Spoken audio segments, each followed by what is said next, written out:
Hello, welcome. Thank you for joining us. It's Wednesday, June 5th. You're watching News 2 on VIA Channel 4 and 504. I'm Leslie Camise-Young. Topping our stories tonight, over 400 representatives from across the region gathered at the University of the Virgin Islands Sports and Fitness Center on St. Thomas for the fourth meeting of the Clinton Global Initiative Action Network on post-disaster recovery. During the two-day event, former President Bill Clinton and former Secretary of State Hillary Clinton, along with many other guests, tackled subjects from climate change to disaster preparedness to help turn ideas into action. News 2 was there and brings you this story. As the Clinton Global Initiative Conference reached its conclusion on Tuesday on St. Thomas, former President Bill Clinton focused on highlighting the impact of climate change and the resilience of the Caribbean to rebuild after being devastated by natural disasters. The conference opened with United States Virgin Islands Delegate to Congress Stacey Plaskett touting the achievements by Virgin Islanders which the United States have benefited from. Such a small place, and we've given the U.S. through our people the finances for the American Revolution, the development of the mind that created the U.S. banking system, one of the drafters of the Constitution and the Federalist Papers. The father of Pan-Africanism is from here. One of the founders of San Francisco is from the Virgin Islands. A Secretary of State of the Confederacy, the planner of the Charleston, South Carolina Slave Rebellion, and the only black head of Tammany Hall in New York. Presiding over CGI's conference, Clinton gave real-life examples of commitments made within the region to build more resilient communities and the partnerships that are supporting them. Just give us an update on where are you now in becoming the first resilient nation? We have made, I believe, tremendous progress because we have set ourselves a goal in Dominica to be completely off fossil fuel to generate our energy. And we have been able to secure the last remaining financing from the World Bank to move to the next step of the construction of a geothermal plant for Dominica. And I think that is great news for us and great news for the Caribbean that we're making progress in that regard. He also encouraged the audience, more than 400 representatives from different regional governments, private businesses, nonprofit, and academic institutions, to use those examples, such as efforts being made on St. John to stockpile critical disaster relief materials and supplies, to rethink what it means to be prepared. Climate change is now forcing the whole planet, at least the whole planet not in denial about it, to rethink what disaster preparedness requires and what resilience means. We need to know what we're all supposed to do, how quickly we have to do it, and in what order we should do things. CGI's mission is to bring together the stakeholders needed to set those regional goals and execute them. And in many ways, the organization also serves as a conduit to human resources, training, and even financing to ensure these goals are realized. Since we launched this network last year, we have brought together at least one meeting 775 organizations representing the private sector, NGOs, government, international organizations, academia, unions, and other associations. Thus far, the participants have made 86 commitments. When fully funded and implemented, they will have offered more than 227,000 people unique training opportunities in areas including disaster preparedness, community health, agriculture, environmental sustainability, and women's empowerment. The second day began with former Secretary of State Hillary Clinton taking the podium and talking about the importance of partnerships in meeting the challenges facing the Caribbean. Since its launch, the CGI Action Network on post-disaster recovery has brought together 775 organizations who have made a total of 85 commitments to action.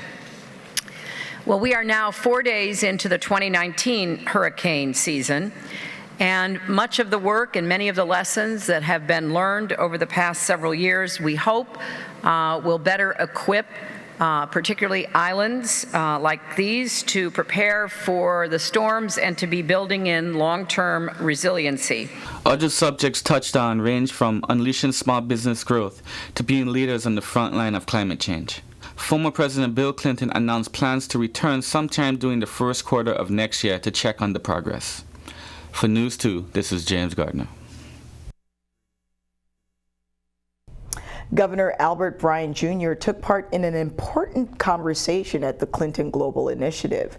The Post-Disaster Recovery Forum, entitled Addressing the Social Determinants of Health to Improve Well-Being and Advance Equity, dived into the need to improve the health and well-being of Caribbean people and also addressed the socioeconomic realities that perpetuate poor health outcomes in the Caribbean.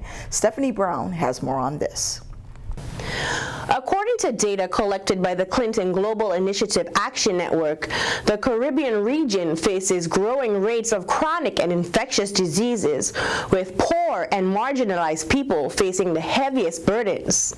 CGI and leadership from around the Caribbean addressed that poverty and unemployment, widespread gender discrimination, high levels of violence and historical trauma, as well as food insecurity, have been determinants that are hindering the advancement of Caribbean people. Governor Albert Bryan weighed in on the conversation. Having these conversations, I just came from an amazing conversation with a bunch of Caribbean leaders, the president of the university, lots of people around the table. And the one thing I want to make clear, for the Caribbean truly to be resilient, we have to be resilient independently. So each person is resilient, which makes us more resilient as a whole. Mm-hmm. During the storm, I did a lot of relief work, and I remember this relief worker maybe like 2 months after talking to her, I said, "You think it's getting better?" She says, "Every day the rich and the middle class get better, and every day the poor get poorer." And I thought about that. So those of us who have had reserves, had planned, have ability to have multiple sources of income coming in, even though you're damaged by the storm, we've recovered. But if you were already living on the edge, which some 30% of our, at least, population is, yes. There's no recovery for you. All you're talking about day to day to day. So part of our administration's effort going forward, and part of what I was talking to this team about, is building individual wealth for our people in the Caribbean. A lot of people come here and make money and it goes away, billions of dollars, it's all getting funneled out. At the end of this, how do we make individuals more resilient? How do we build family wealth? I think the housing program, getting our education to where it needs to be, and then creating the kind of mechanism that are going to fund real health care for our people, because that can break you too. One case of cancer, diabetes, that's right, impacting a family. Those are the types of things that we have to look forward in terms of individual resiliency that is going to make us strong as a territory and as a Caribbean.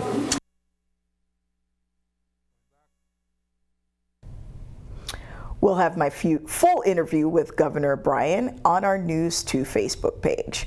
Turning our attention to the police report, the VIPD is crediting quick thinking by some of its officers in the arrest of a man who was about to get on a plane to flee the island.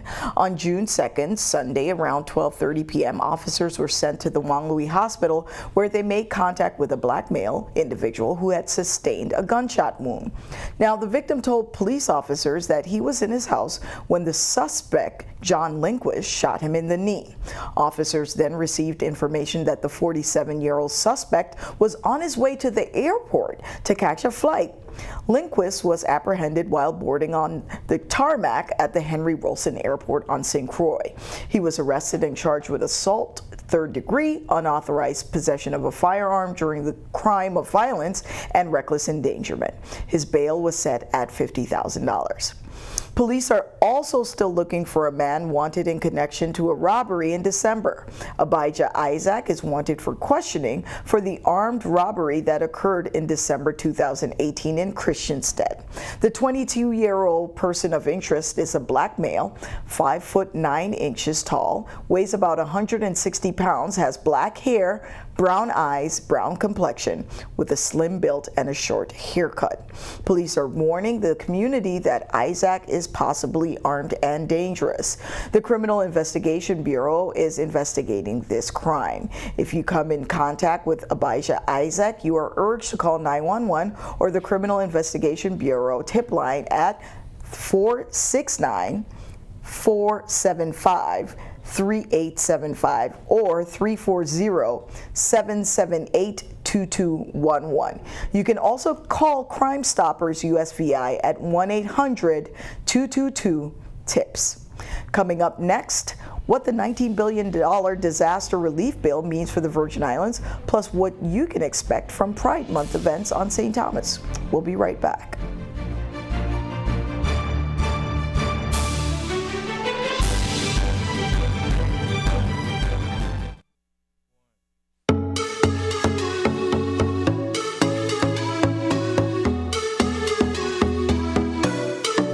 Welcome back. The House of Representatives was finally able to pass the $19 billion disaster relief package after being held up 3 times by 3 different Republican congressmen. The bill would provide relief and recovery assistance for communities struck by natural disasters, including territories like Puerto Rico and the U.S. Virgin Islands. What the bill provides specifically for in the Virgin Islands is more than $27 million in additional community development block grant money, disaster recovery funding, also known as CDBG-DR funds. It also requires FEMA to take into action the conditions of hurricane-damaged structures and facilities in the Virgin Islands before a disaster strikes, in the process of determining if the structures can be repaired or have to be replaced. The bill also requires Housing and Urban Development to push regulatory guidance governing community disaster funds. This would begin the process of dispersing the mitigation funds worth more than $774 million that was allocated to the Virgin Islands. According to Delegate to Congress Stacey Plaskett, the passing of this disaster relief bill is another step in helping Virgin Islanders recover from the back-to-back hurricanes. The Virgin Islands is also getting more than $2 million in funding for mental health services related to disasters. The U.S. Department of Health and Human Services recently released $2.2 million in funding for the Virgin Islands Department of Health that, according to Delegate Plaskett's office, would go towards mental health disaster assistance in the territory. The grant would help victims of disasters make healthy choices, according to the delegate's office, and improve their quality of life. The funds would go towards programs that would help Virgin Islanders prepare for, respond to, and recover from disasters and traumatic events. The month of June is also LGBTQ Pride Month. On St. Thomas, some St. Thomas residents are marking the occasion, by organizing several events through the month, from art shows to pride rallies to beach parties. Brigitte Berry and other organizers stopped by the studio to tell us all about it. I got involved in this movement as a public thing in 2013 when Senator Buckley did the marriage equality bill. And at that time, there were protests against marriage equality in the Virgin Islands. I helped organize some of the counter-protests. Ever since that started, the goal has always been to do Pride events eventually when we were ready for it, and this year it magically came together. St. Croix had their first event in 2018, and so I don't remember how we met up, but Brigitte and Augustine and a couple others of us basically decided that it would be interesting to start getting the LGBT community out in St. Thomas. We have an event on Saturday, June 8th at Tilly Garden, Amy Gibbs Art Emporium, and it's basically a meet, greet, create art. It's all about art, because art is the medium to spread love. And we're doing that there, and that's going to be our first event for the whole week. It's just basically just staying on par with what's going on in the world, throughout the world. Like Pride is celebrated; it's not shunned. So I think we here in the community, we actually, it was monumental, like to see and attend St. Croix Pride last year, and it's like, you know what, we need to bring that message to the Virgin Islands and all of our islands. Stick around, your News 2 AccuWeather forecast is coming up next.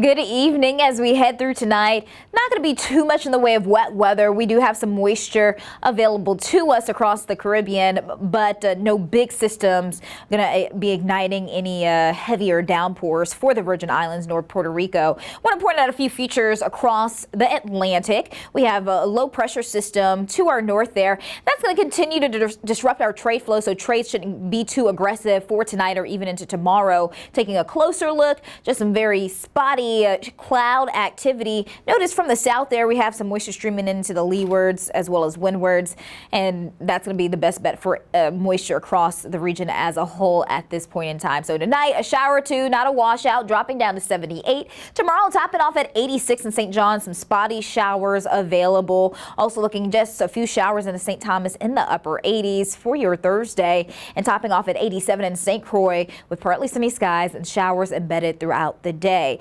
As far as your marine forecast goes, at this point in time, you don't have any cautions. Winds for your Thursday going to be out of the southeast around 10 knots and waves up to 4 feet, potentially even higher than that in some spots. On the Caribbean side, pretty much the same forecast here in terms of waves, 2 to 4 feet. Winds out of the southeast 10 to 15 knots, but no cautions are in place. Moving into the extended forecast here, you notice not a lot of change. So it's basically a copy and paste for the next several days. Highs in the upper 80s for your Friday, Saturday, and Sunday, so still feeling warm for the weekend, and your overnight lows remaining in the upper 70s. So if you have any outdoor plans, going to be feeling typical for this time of year. Not a lot of moisture, just our typical spotty shower here or there, but we're not calling for any big systems moving in towards our area as we make our way through the late week and into the weekend, which is always a good thing. Thank you for that. Coming up next, a surprise sports segment from Gary Anthony, plus Alex Randall's news and comments. We'll be right back.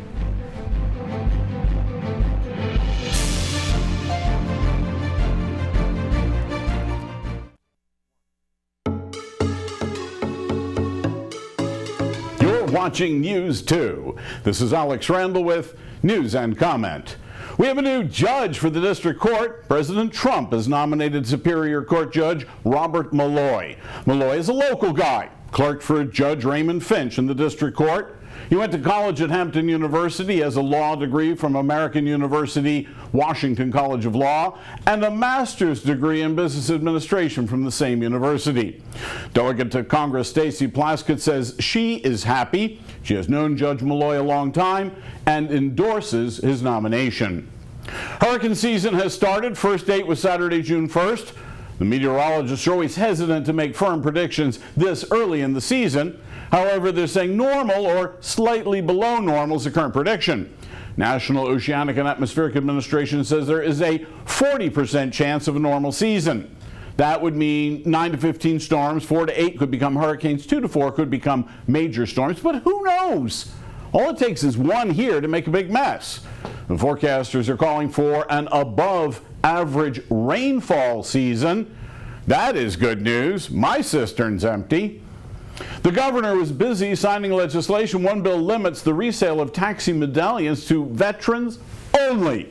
In the past, taxi medallion holders could lease their medallions to other people. Now they will be limited to making them available only to other veterans. Another bill sends more rum revenue to the GERS.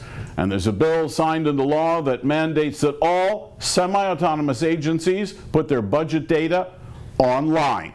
The governor signed a bill into law extending the time for him to create his Cannabis Advisory Council and to create the rules and regulations for medical marijuana. Oh, and while we're in the governor's office, he submitted his first budget to the legislature. $1.2 billion is the big number on the page. $69 million is debt service, $216 million is federal funds, $491 million in local funds. Now, the governor promised to change course, remember? But this budget isn't that different from other recent past budgets. It's refreshing to see $75 million set aside to pay income tax refunds. The fire service will get more money, but that's because emergency medical service folks are now working for the fire service. Oh, $7.1 million from mental health services. That's new. The hospitals each get $22 million, more or less the same. There is less money for the executive branch, less for the judiciary, but more money for The Senators. How did GERs do selling Carambola Beach Resort? You'll remember the GERs made a $15 million loan to Carambola back in 2010. Carambola defaulted on the loan. GERS took back the property and they want to sell it. They're trying to get $27 million. That would recoup their $15 million plus an additional $12 million they spent on the place. So how much did they get? No one's saying. You can only hope they got their money back or didn't lose a lot, or that they didn't take a bath on the sale. Now, everyone loves bargains, and everyone wants to pay the least and get the most. Where are the bargains on food in the Virgin Islands? The Department of Licensing and Consumer Affairs performed a breadbasket survey. They make a list of all the foods people buy, then shop for that list in all the stores, tally up the price, and tell us which store had the lowest price. It's easy. On St. Thomas, it was Plaza Extra with the low prices. On St. Croix, it was Plaza Extra West with the bargain deals. And on St. John, it was Pine Piece Market with the best prices. Well, of course, the St. John best price was higher than everyone else's low price. And of course, those prices change. And what if you're not buying the items the department has on its purchase list? Who knows? Finally, what to do with the $40 million windfall from Medicaid? It is like winning the lottery. Everybody has their hand out. The Senate had a session for all the stakeholders to stake their claim why they deserve it. WAPA will be there. They want the money. The hospitals are there. They want the money. Hospital staff there. They want the money. Hospital employees want raises. The vendors who sell stuff to the hospitals want the money. For everybody to get everything they want would take more than $40 million. So this is all about who cries the most, the loudest, and the longest, because the squeaky wheel gets the oil. Thanks for watching. This is Alex Randall with News and Comment. Now, back to Leslie. Thank you for that, Alex. Coming right up, some NBA Finals action from Gary Anthony. Gary, what do you have?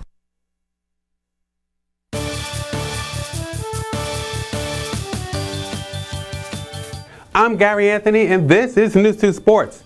The NBA Finals resume tonight with Game 3 at the Oracle in Oakland. The series is tied at 1-1, and what many thought, including me, would be a Warriors runaway to a three-peat has turned into a compelling series. The on-air experts have their opinions, but I decided to head to St. Croix's Educational Complex gym to get the opinions of ballers who play the game right today. I think Golden State's going to take it. They're down, they're hurt. But, you know, they have a team and they've been practicing all year for this. It's going to take a lot for Toronto to tear down that legacy. It's a sweep. Warriors going to have 4 straight games. So I pick Warriors, so I'm going to stick with Warriors because I still believe they have a monkey wrench in their bag, which is Kevin Durant. I don't think it's over for Kevin Durant. I think he can come back. I'm more worried about Klay than Kevin Durant. I think Klay is very big for them because he helps space the court with Steph, and that hamstring is not going to heal in time. I don't care how many injections they give him, but Kevin Durant, he's a monkey wrench. He can be a difference maker. I think like the Warriors, when everything is going bad, they always have a outcome and they always win for some reason. But I want the underdog Toronto to go ahead with the win, but I'm not sure because the Warriors is a tough team, so I will see when it comes Wednesday. I'm going to go out on a limb here, and I now say the Raptors in 7. That's it for sports. Leslie, back to you.